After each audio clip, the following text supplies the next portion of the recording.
up, everybody? Johnny here, and today what I'm going to do is I'm going to talk a little bit about some blues improvisation, but specifically playing over the chords and outlining chords as you're playing over them. So what that means is you have to be super aware of the chord that's playing. Okay, so this thing that I played over in the beginning here was just a basic blues. It was one of these.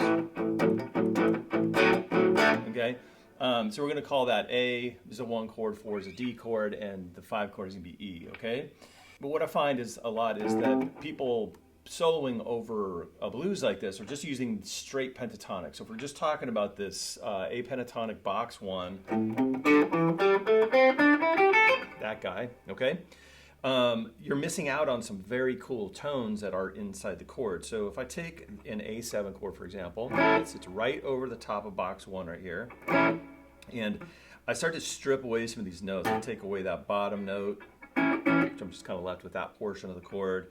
Strip off the third note, or the third finger, and then I'm left with that. You can see this little shape right here, okay? Index fingers at the D string 5, second fingers at the G string 6. Okay, I've got this little shape. This thing is super important for the chord, okay? It's the flat 7 and the major third of A7, okay? So, in essence, that's the sound of the chord right there. We don't even need the root to make this sound, okay? So, if you play this chord, which note of this chord is not in the scale? Because there's a note in there that's kind of money that we're missing out on. Well, it's this guy. Okay, this one's in the scale. So you're just going to hit that naturally when you're playing it. Okay? The one that you don't get is that. So it makes sense that if there's a note, that should, like a light bulb should go off right away. If there's a note that's not in the pentatonic scale that you're using, but it's in the chord, that should be an indication that you're missing out on a cool tone. Okay? So always be thinking about the chord. So, anyways, we've got this this little chord shape that simply you could just go like this, literally just do a little half step slide into the chord tone, like that. So we're in a D, okay, we do a little half step from 4 to 5. And then that 6th fret note on the G string. That's A7, that's your chord change. Now, if we go to the 4 chord, that's a little D7 shape right there, which is kind of fitting right inside that pattern 1 box right there, okay? Now, what note is not inside the scale? Well, the note that's not inside the scale is this guy right here. So, again, if you're playing pentatonic, you're a half step off of a chord tone here that's kind of going to be cool, and you're going to want to accent that. So you can already hear the chord change in that. So if I play from like an A to a idea to a D idea,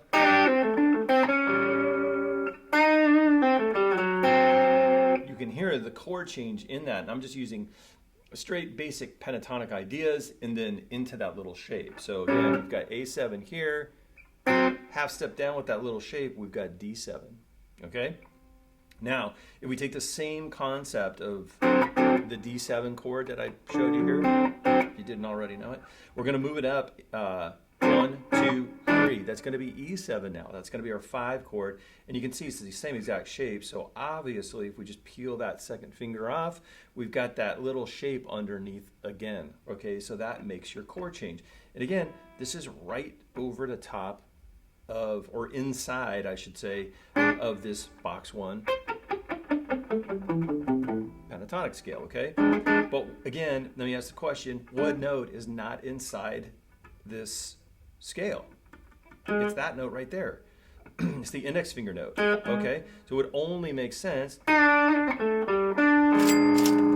you would somehow try to weave that note into the solo or into your improvisation. So let me play some really basic ideas and then try to end with that that little shape that I'm talking about. That's our A change right there. And then a little half step slide. That's our D change. Now we're going to do our little half step slide. Now we've got our A change again. A change again. We're going to go half step slide from 3 to 4. Play our little chord shape. That's for D. Half step up again. We're back to A. Okay?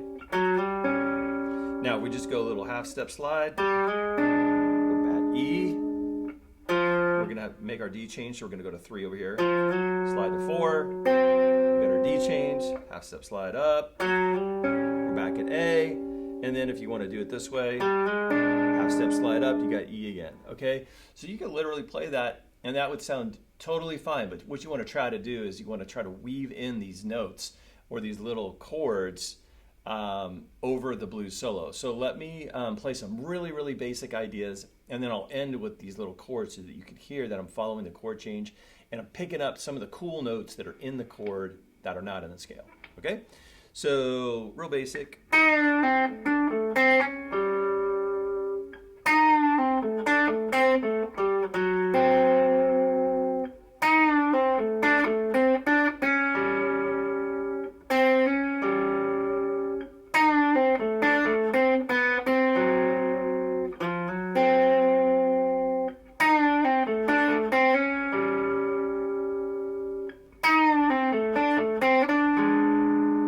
Play that with different fingers. Could be this.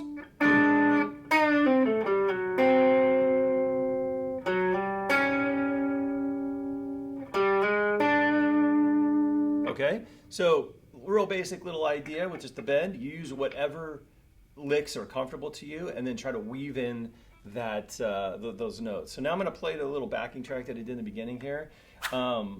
With a little more stuff, and then you'll see I'll make it real apparent that I'm following the chord change here. So let's give this one a shot.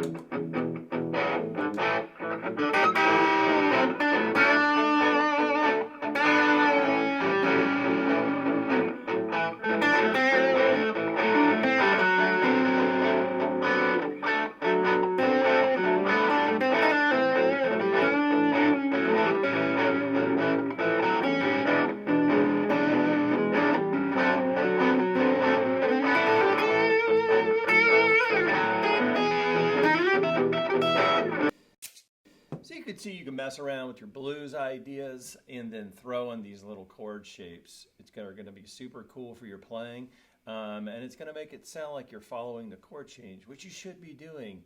So you guys have fun with this one, and I will see you in the next one.